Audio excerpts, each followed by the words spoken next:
kind of to sum up this season, Dan Molinar, I thought, made a great point after Saturday's game that he thought maybe down the road this team could be thought of a lot of like the 1984 team that was pretty talented, but came up a game short. You kind of agree that this team could go down as one of the better in program history with all the talent that you guys had? Well, I think certainly it's certainly one of them. I mean, anytime you have the year that we did, I mean, obviously, you get to that final game. I mean, someone's going to win, someone's going to lose, but it's certainly not from our effort or how the guys played. They were a very close group. Again, anytime you have good years, usually those kids grow pretty close together. But I think a lot of it dealt with our senior group. Those guys, really were a big part of that. And, obviously we've added some players along the way during their time here that were great fits. But it was just a fun group. Sometimes, and I'm very sincere with that, sometimes I think I had them figured out, but by the end of the year I had them figured out, and I told them that at the end of Saturday's game, and just really proud of number one, how they played, how they represented the program. I think that's some things that get lost in winning and losing, but they were real great ambassadors, and like I said, to me, we want kids here that represent the program the right way, and they certainly did that, not only on the ice but off the ice. Who were the guys that you really kind of felt stepped up this season and made the biggest impact, and guys that maybe surprised you the most, that you didn't see them at first maybe making the impact that they ended up making? Well, I mean, you just start with the freshman group. I mean, obviously, you don't know what path those guys are going to take. You hope that but I mean, Joey had a great year. Riley had a great second half. I think I think he had a good first half. Obviously, Nicky Wolf, probably surprised us. I don't want to say that because I think it takes away from him, but just the way he played. And I think if you look at how he played, even at the end of the year last month, he was one of our top defensemen, and he had a great game. But those guys stepping in and filling key spots for us and doing a good job. We had obviously our key guys that played well, but I think Kyle Osterberg had a good year. I mean, I can go right down the line. I mean, it just seemed like, whether it was a Blake Young filling in, Billy Exel, there was a lot of guys that maybe don't always get the accolades that really, settled into what they needed to do. And we had different guys a lot. Sometimes that line was better than maybe one of our top lines, but that's why we were successful, because we had good depth and we had some guys that really, were accepting of their roles and really were buying into, really the team concept, and nobody really cared. I think it was a very unselfish group, and I think that showed all the way through the year, just the way they played for each other. Did Nick Wolf, maybe, you say don't want to say surprise, but I felt like he really maybe rose to the occasion when you guys needed to late in the season, and maybe took the biggest leaps throughout the year. Yep. The fact that he was one of the top defensemen at the end, I thought, said a lot of the progress and what he was able to do. Yeah, he started well in September, and then kind of in and out of the lineup, and then I think as the year went on, and he gained more confidence. He found a partner in Danny. I think Dan had a big part of that. I think I said that before, and he just got better. He just got better. Oh, that's a fine. But he just got better, and maybe when Carson got hurt, he took more upon himself. But I think we all saw how he played down the stretch, and it was great to see. It's great for us heading into next year. Hopefully, he carries that confidence from this year into next year, because he was a big part of our team. What about the senior group will make them these holes that they leave the toughest to fill? The pure talent, the little things they did, or the leadership they provided? Probably all of them. Certainly the leadership. I just think the the mindset that those guys had really carried over into our team. You know, they were very driven to come back and be successful and go farther. I think that permeated through our room as the year went on. I think those guys really were key and instrumental in that. Obviously their play spoke for itself for me. I think all of those guys had really good years, some exceptional years, and I think when your older players, your key players are your best players, it certainly makes it easier for everybody else. But I think a little bit of combination of all that stuff, Bruce. But they were that leadership. They were a great leadership group. That core group was really, really close. I think it's fun when you start doing meetings with players. What the young guys learn from those guys. It's been a lot of that.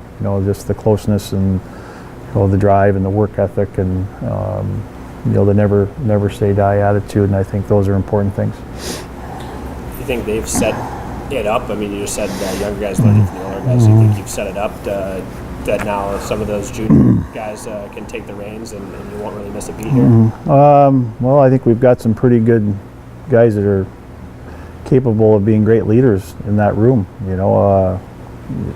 I think year to year it's passed down a little bit. We've had some really good leaders since Adam Krause, Andy Walensky, now Dom. I think anytime you have that, you hope your younger guys learn from those guys, and sometimes you take some of the, you take the good and you kind of tweak it too, and every leader's a little bit different, but I think they really got our guys to understand kind of what our culture is here, and those are the things that are exciting for a coach, because those are the things that get carried over hopefully from year to year. And I think we've got some guys that probably have learned a lot over the last, especially our 2B seniors, that have learned a lot over probably the last couple of years from some really good leaders in our room.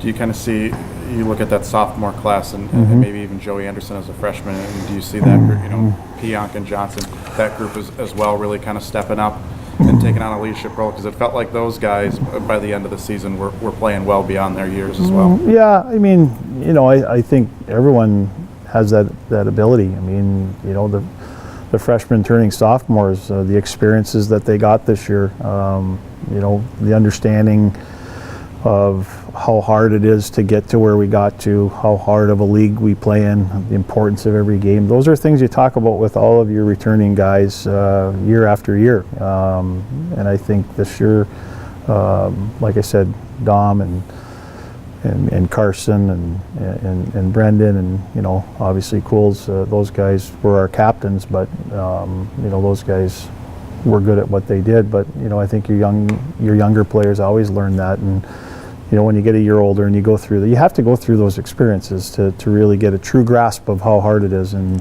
this year was certainly a hard year. I mean, it was a hard year. There was no easy games for us, as you guys saw, and I think this group showed a lot of resolve, and we're going to probably be that way next year too. As much as I want the 5-1 games, we're just a team that's kind of got that mentality, and hopefully if we're in those games next year, we'll have the same results. We saw Adam Johnson really take his game offensively to another level. You kind of I kind of feel like he's on that same path as Alex Iafallo was, where each year he keeps raising his game. Yeah, he was great. I thought Johns was awesome for us certainly down the stretch. I mean, obviously when he's skating, he's a guy you want with the puck. I thought he had some tremendous games through the year, certainly at the end of the year, and again, he's a guy that's an offensive catalyst for us, and I thought he took another step this year in his sophomore year. I thought he got more comfortable in the middle of the rink, which isn't easy to do sometimes because there's more responsibility, but I think he kind of relished being in the middle of the rink. After he had played there the first half, we tried, in different spots, but he's a dynamic player, and he can have the ability to change a game. with his skill, speed, the way he shoots the puck, handles the puck. But he's going to be one of the top players in the league, and if not the league, the country next year if he keeps going the way he is. Same going to be said about Neil Pionk at defense for you guys. Kind of take us through his progression through year 2. Whoa, well, he had a pretty good freshman year, but I think again, just the experiences he got as a freshman. We played him with Andy and played him on the offside for the first half, but it's not an easy thing. But just again, those experiences for him, made him a better player. Probably gave him a lot of confidence coming into this year, and this year we saw a little bit more of the offensive ability that he can bring, and obviously he's an extreme competitor. And so again, it's just probably a year older, going through those experiences, having more confidence in how to play and be effective. So again, the sky's the limit for those guys. They're going to keep getting better. They're good hockey players, and they've got the drive, and they've got that mentality to keep getting better. So again, another guy that I think will be the top defenseman in the league, or at least one of them, in my opinion. Has anyone indicated to you that the underclassmen that they're leaving early or coming back, or no one's leaving yet? Well, stay tuned. Yet being the key word. Yeah, stay tuned. Hunter, if he's coming back next year, how important and how much do you need him to step up with the losses you guys will have at defenseman? Well, if he comes back, we hope he has another great year. If he doesn't come back, we've got 2 very capable goaltenders.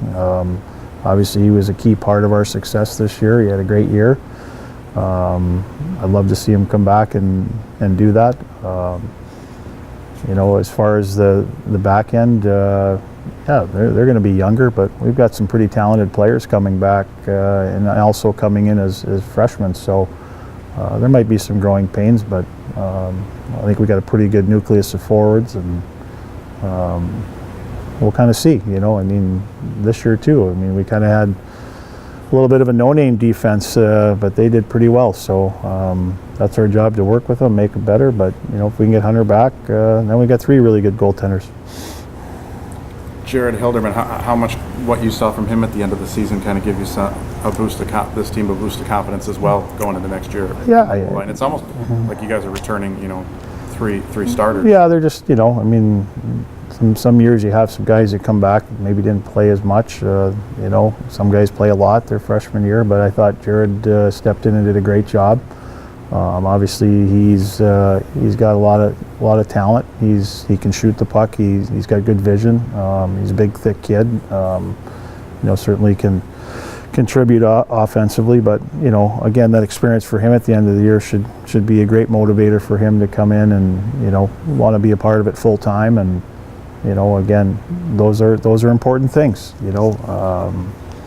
So hopefully he has a great off season and trains the right way and comes back with a real good mental attitude to be a key contributor, because even though he's going to be a sophomore, he could be a key guy for us. Will Campion redshirting this year?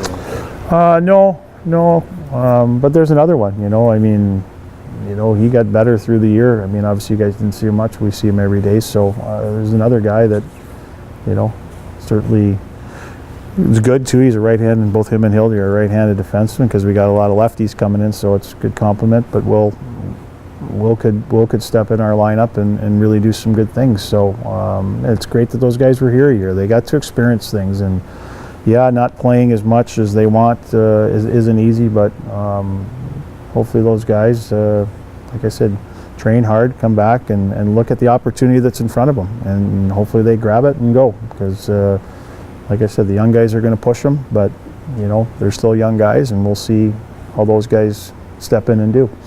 We'll see the league schedule tomorrow, but were you able to fill out your non-conference? We've got Alberta with the exhibition. We've got obviously the icebreaker, and we got Bemidji, Merrimack, Maine, and we got a home and home with Mankato. So on different halves of the year, a Saturday and a Tuesday. Oh, joy, Tuesday. In Mankato. It's great. Tuesday in Mankato. Yeah. Yay! Oh, boy. Wanted to do that for you guys. Thanks, Scott.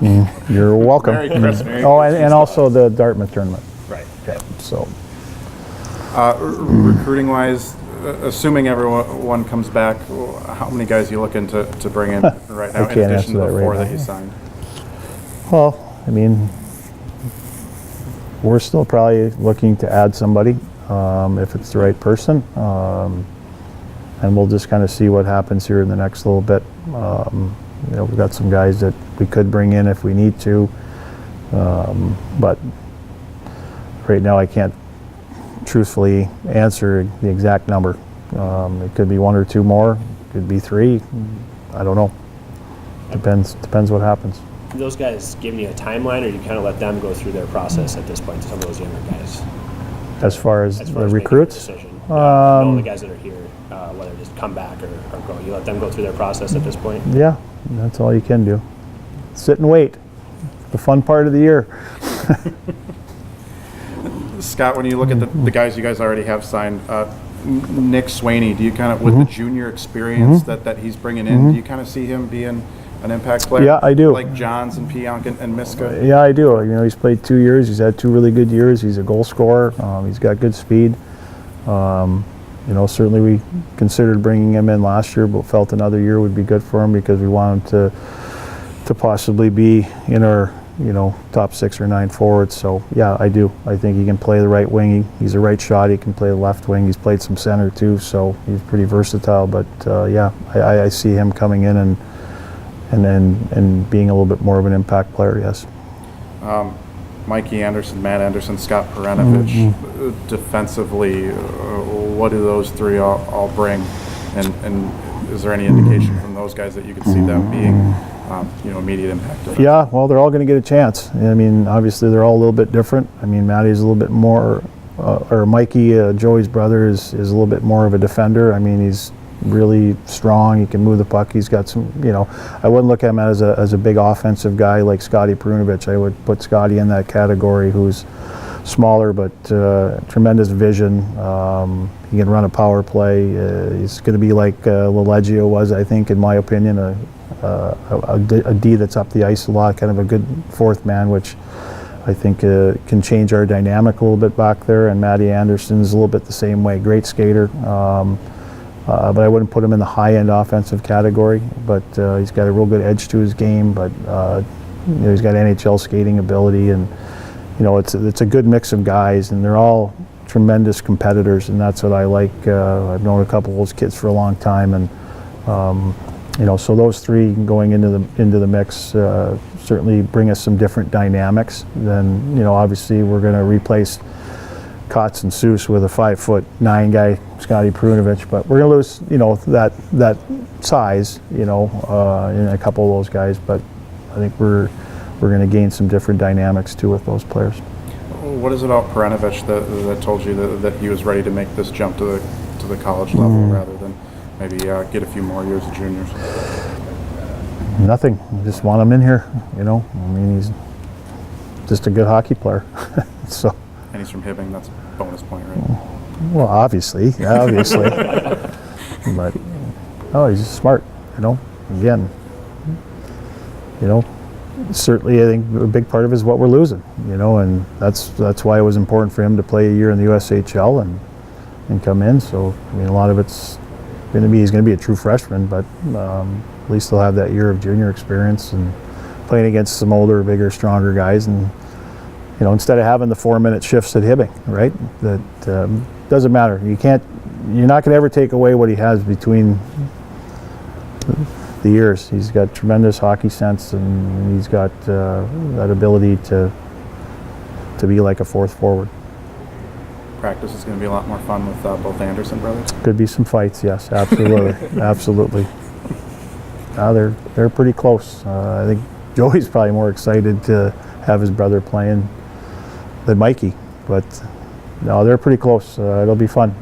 I told him maybe 1 a week at the most. No, I'm not gonna let him fight more than that. There's no worries of Joey. No chance in hell, I should say, of Joey's leaving early, right? Yeah. With Mikey coming in. Not to my knowledge. not to my knowledge. Sucks to have good players, isn't it?